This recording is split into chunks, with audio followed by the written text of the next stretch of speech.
Hey Kingdom, welcome to Baldurs Gate 3. I was looking for some cool and unique builds for my next playthrough. And you won't believe what I found. I just broke Baldurs Gate 3 again. And I did it with a Panther. Look at this. Isn't this awesome? Yeah, it's not. But this Panther is insanely broken and you will be insanely amazed how cool this build is. We broke Baldur's Gate 3 with this build. We're basically doing 4 attacks with 1 action in single turn. But that's not it. It's pretty powerful stuff. But even normal bites is more than enough. Oh jeez. On Druid class as the main. And because we will be making one Druid, it doesn't matter how the characters look like. And we are ready to go. So, starting class is Druid. And we're getting Shillelagh and Thornrip as our cantrips as always, so pretty basic stuff. Background won't matter again as Moon Druid, you just don't care. But for this build, probably Criminal will work. We will be a really stealthy Dark Druid. So, because we will be in our animal form most of the time, we don't care about our ability points either, so you can just do whatever you like actually, but we need wisdom because it's our main spellcasting ability. We need some constitution, you know, while we're out of the shape, we don't want to be dead, and probably, just probably, you need some initiative, so 14 dexterity will be okay. Strength, you just don't need any strength with this build, so we can get like balanced intelligence and charisma, or you can have a little bit more charisma if you want to play him as your main character for +1 bonus in dialogue checks. That's basically it. So before we go into like our starting spells, let me quickly explain how we level up, because after landing on the beach you will already be around level 2, and when just exploring areas around you can be around level 4. And the biggest problem with this build actually, we can't play it from the beginning like most of my builds. But I got solution and how you can start playing it from the beginning to actually learn some mechanics and then enjoy this broken class. And main idea and archetype for this is of course Dark Druid. You will meet some Dark Druids in Act 1 and I was inspired really by what they are doing. But anyway, we need to pick Druid on level 2. And we're going for Circle of the Moon Druid to unlock ability to get combat wild shapes.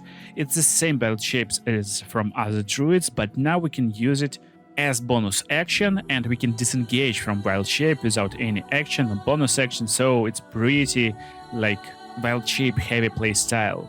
Also we will be able with bonus action in animal form to heal ourselves and unlock some basic forms with additional bear forms that comes only from Moon Druid. So that's pretty cool, and if you don't know, I got really cool and big full Moon Druid guide. It will be in the description, you can check with like all wild shape stats, how to play every wild shape possible, every spell, every summon, like big guide. But now it's just quick, very fun build for you to try out. So, spells on level 2 that we want to prepare. We want to have Long Strider on ourselves, that's really important stuff, and really powerful one. Also, just in case your party members need to get up from the ground, I like having Healing Word. Then, right now, we possibly will be in Druid shape every now and then, and we can have like a little bit of diversity in our tactics, and I like to prepare Ice Knife and Thunder Wave. So Ice Knife will be used when we doing like an ambush, for example, we throw an Ice Knife and then we're going into wild shape and going in for our targets while they're prone or slowed or something like this. On the other hand, if we come close, maybe we want to get out of bear form or our other form, or even enemies will knock out us from this form, so we can use Thunder Wave to push them away and then go back into our shapes. So last spell could be any. Fairy Fire is really powerful one to get advantage on all attack rolls against targets. So for example, one of my favorite is Spider Form actually. I like Spider Form. And in turn-based mode we get 11 meters movement speed. But with Long Strider from the start of the day, that will last for all day, don't need any concentration and other stuff. We're in a spider form and now we get more movement speed. That's why Long Strider is really important stuff.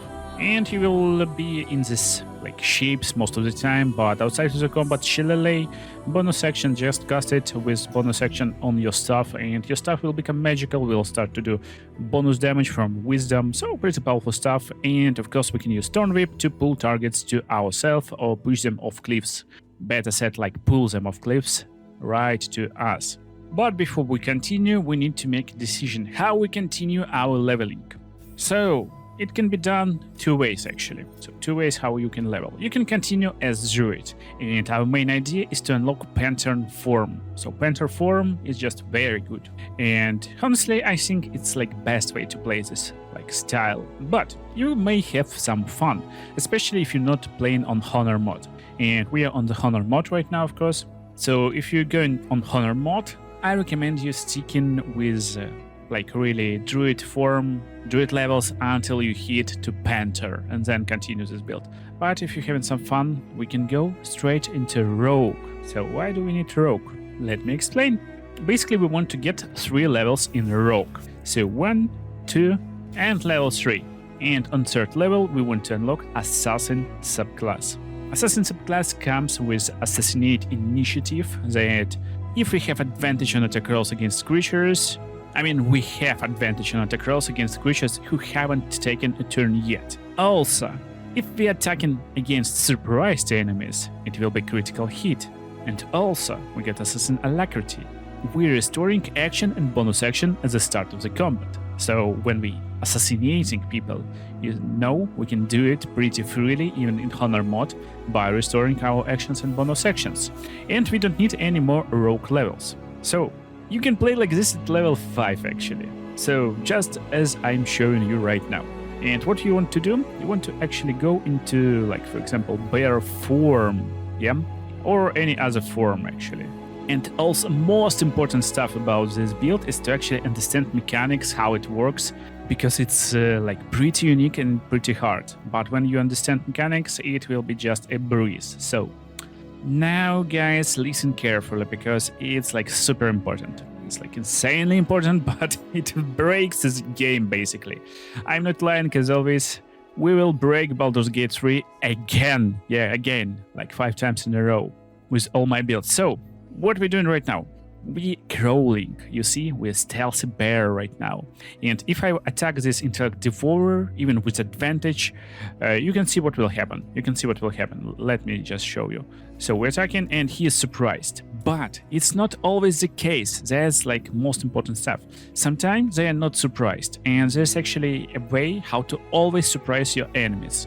But even now, when they are surprised with Assassin subclass, we got high hit chance and it always will be critical strike. So after hit, we just run away, and the turn, enemy is surprised, they can't do anything, and we can just, do like sneaky hiding action, get away from this location. You see, like this crawling bear, pretty nice and fun. Enemy will dash and try to find us, and turn will over. Next turn probably we dashed too far away from surprised devourer, but he's failing this check because we're not here.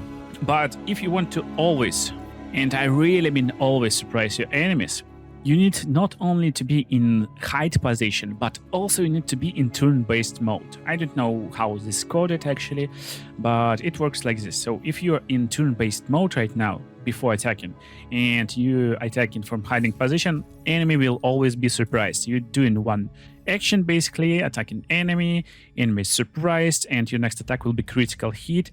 So that's the build basically. That's the build and main idea. And yeah, we're on Honor mod, so don't forget. It works like pretty easily. So for the next part, let's actually finish a little bit of leveling. And what we want to do, we want more Druid levels. Right now we are at level 6, so probably we are approaching Act number 2 and we are somewhere in Githyanki Crochet, maybe in Underdark, just roaming around. And we can definitely roam around like this. But on level 4 we need to make sure to go into our feat section, and in feat section we want to have Tavern Brawler feat. And add +1 into strength or constitution, just whatever you like, but this will affect animals actually, so +1 strength is just safe bet. And that's basically it. You're pretty broken on level 7 already, because you will do additional damage from our Tavern Brawler feat. But on level 8, that's around the end of Act 2, we get Wild Strike, so we're doing additional attack in wild shape. It's like extra attack, pretty nice and really powerful feature, and that's one of the reasons why actually you want to play probably as Druid until level 5, level 6, but then this build will come online pretty like late in the game. And on level 6, on Druid level 6, on your level 9, you will finally unlock Panther form. So, how we want to play as Panther? Let me show you. And that's pretty fun and easy way. But before I'm showing you really broken stuff with Panther, don't forget you basically can do the same with any wild shape, even like dire raven. So let's become a birdie. Okay, we are now big black raven, and just look at this. So first of all, we can like fly wherever we want. This means we get insanely high movement speed. And look, if I'm going into hide action and then without turn-based mode, I'm just trying to crawl, and probably I will try to attack Wyvern. Look, he's blinded and he's surprised actually.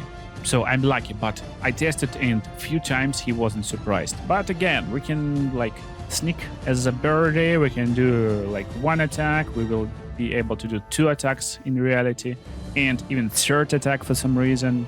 I don't know how it works. And then we just fly away. That's what we're doing. Then we just fly away, we end our turn, enemies are surprised. So we're entering into stealth position, flying away in the next turn, and watching how enemies trying to find us. It will be impossible for them. They even don't try, so we can just like dash and run away, and this combat will be over. But coolest part will be right now. So again, as Druid level 9, you don't need a lot of spells with this playstyle. You actually don't care, like completely don't care what's happening. And what you can do, you can actually concentrate on spells like probably Spike Grows. You can make a little bit of hard area for enemies, or I don't know, like actually we can't even concentrate on spells for some reason. So for one reason, I mean, and I will explain this reason right now. Basically, let's do it. So we're going into Panther finally. Yeah, and that's how this build is basically lines up. Yeah, we got 45 HP.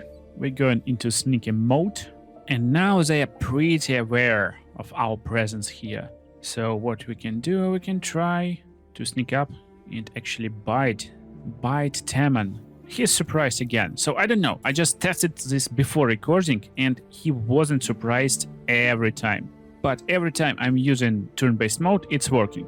So just keep this in mind. But most broken stuff is actually invisibility, prowl. So what's the problem with the prowl? Let me show you. We're just casting this stuff and it's concentration spell. We're invisible. This means basically when you attack from invisibility, it will be always a surprise. It will always be a surprise. And attacking from invisibility is like cool. We just go in, we're Assassin, we're just doing this attack. It's critical hit, 39 HP damage. Oh, jeez. Okay. Also, we get extra attack, as you can see. And this enemy is not even surprised. I don't know how it's working actually. I need to read a little bit about mechanics of this game, I guess. But he's not even surprised for some reason. And she's not surprised either.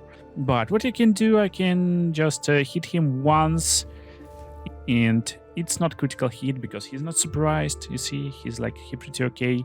And yeah, as you can see, it's like pretty broken interaction with the Assassin, because how it works, basically we're attacking first guy. He's lying over here, Grimmebok, and then we can do extra attack with our bite once again, and then we're doing one attack from our action, and then extra attack from one more action. So basically, we broke Baldurs Gate 3 with this build. We're basically doing 4 attacks with 1 action in single turn, but that's not it. As you can see, biggest problem of invisibility is actually that we have this prowl action right now over here, yeah? It's concentration until long rest, and we're turning invisible while stalking our prey, and while invisible, our first attack doing additional damage. That's fine. But what's the problem? So I casted the spell, we're invisible, we were invisible, but Right now we are visible, so he will attack me, he will break my concentration, and we are cooked. Right? Wrong. Yeah, you're completely wrong, dudes. Okay, I broke Baldur's Gate 3 again, but honestly, I need to say thanks to one of the commentaries on my videos. So it was a great idea, I tested it, and I actually failed at first. And I thought that, yeah, it's like bad build. But we can turn off manually this concentration. And this spell requires no short, long rest, or like whatever. We can instantly go into invisibility after we did first attack. It's like insanely broken. Just look at this. And then we end our turn. There's basically invisible place, and he will try to find me, and he can't find me.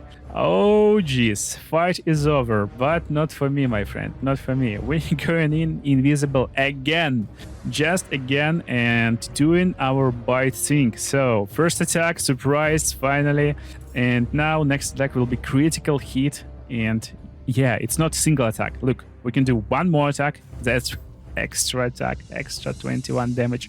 One more attack, and we basically finished. And look at the damage. So damage is actually pretty insane, and as you can see on Honor mode difficulty, we're not adding this Tavern Brawler to our damage. So we're doing 6d6 damage from our bite because it's 3d6, basically 3d6 damage.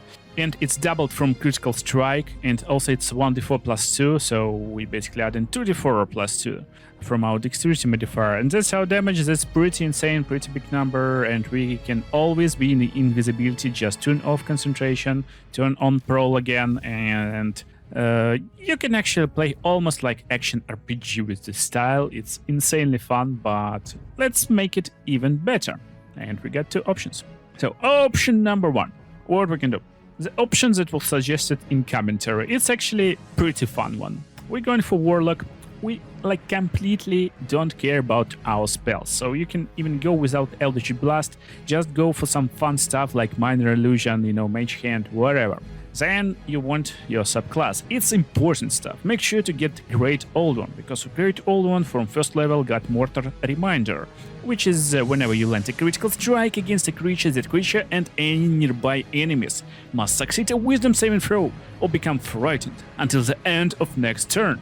So we don't care about all other stuff. Let's just pick Hellish Rebuke for fun. I want to test one thing. And probably Armor of Agathos again, just to test one thing. But that's it. Basically, you don't need animal levels in Warlock. So that's like fun way to go. Or you can continue as Druid, because every 2 Druid levels you will get improved forms, so they will get more HP. You don't care about HP actually, but at level 12 with this build, you will be Wild Shape Saber-Tooth Tiger, and you will be able to pick a feat. So our feat is not important at all basically, but probably Alert is nice one to get more initiative, just in case you're not surprising your enemies, so you always will be with high initiative against them. That's a smart idea to pick. Another good feat, and I'm not sure if it's actually working, but we will test it right now, it's basically mobile, just for more movement speed. That's it. Movement speed means you can just run away from your enemies a lot more in single turn. So probably you just using Prowl, and then, I don't know, some weird like interactions, weird areas. There's no weird areas in my head right now, but probably there is some. But right now, yeah, mobile is working really nicely. We got 17-meter movement speed, and that's just big. That's just pretty good. So, good part, you can cast Warlock spells from Druid spell slots. So, with just one level of Warlock, you can still get Armor of Agathos level 4, pretty strong one. So, when you're out of bear form, it will work. And now look how much forms we have. And invisibility form, of course, it will be only Panther. So this playstyle is extremely suited for Panther users, but this big dude is actually very powerful too. So this Saber-Tooth Tiger is incredibly, insanely powerful. He can shred armor class of enemies, but his bite is just insane at the same time. This bite is just insanely powerful. So technically, you can even play Saber-Tooth Tiger if you're really sneaky and careful. So just use hiding action, go prowl, try to be sneaky, find your enemies, find your targets, make sure they're not seeing you, then just crawl behind them and attack. Oh jeez, that's crazy. But yeah, main playstyle is of course is being in wild shape, Panther form most of the time. Just use your prowl, go in, attack this poor guy, and as you can see, enemies are not surprised. So we're using prowl action and getting away.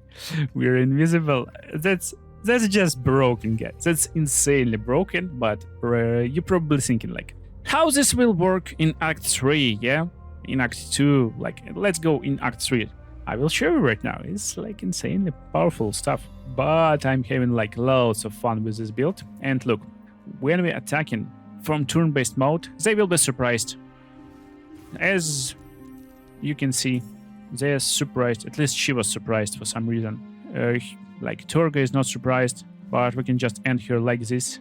And you never want to do it actually, because we're losing our prowl action. But we can use our movement speed and one jump action to jump away a little bit, and our turn. Enemy will dash after us, and we are mobile, we don't care. And next turn, we're just using prowl. Getting back, he can't find us, and just look at this. We can't destroy like Gloomstalker, but jeez, that's like fun, and he's surprised, he's just dead.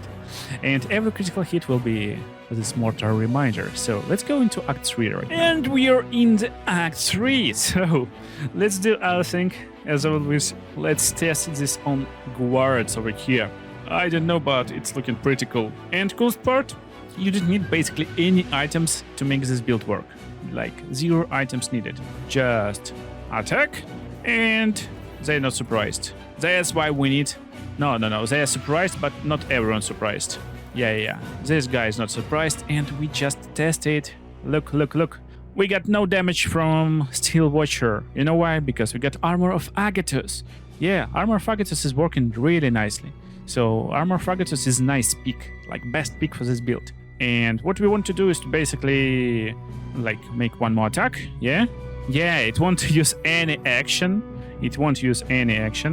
Because it's basically just attack, just second attack, and then we're going into invisibility. We're getting away. We can go like inside the building. We can end our turn. Enemies will just freak out. What's going on? Why is a Panther in the training camp? And they won't find us in the end. And we can continue our dirty stuff. I can continue our assassinations. Oh, jeez. Okay, now they're surprised. Not everyone though, but that's fine. But who's surprised? We will make critical strikes on them, and everyone needs to succeed saving throws or become frightened. Right now this enemy is frightened. We can go into invisibility again, go hunt them down, have some fun. I don't know, it's pretty fun playstyle actually. Like, oh jeez. Also, if you play in Panther, you can use like action to pounce on your target. It probably will make him prone, but only once per turn. And if he's prone, you can use a Jugular Strike for even more damage. It's pretty powerful stuff. But even normal bites is more than enough. Oh, jeez. And yeah, I tested. Dash Stalker Mantle is not working as any other Druid. I mean, not Druid, any other gear. So don't try to get best gear. Just, the gear that works for Druid is only armor from Act 3. There's one single armor piece, and it's definitely working. So, considering behavior of Steel Watchers and they can't be surprised, I would suggest actually getting Alert Feat, just to get the ability to be always first. Because in these rounds, when not everyone is surprised, it's pretty hard. And we can take like loads of damage.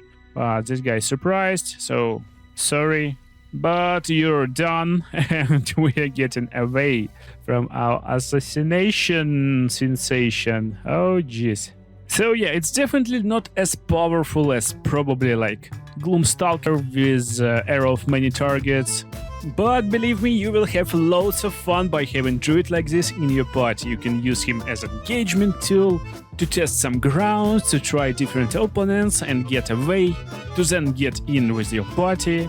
But if you want most broken build possible, that can do more than 500 damage with one attack, basically, then make sure to check video on the screen right now. And guys, see you in the next videos.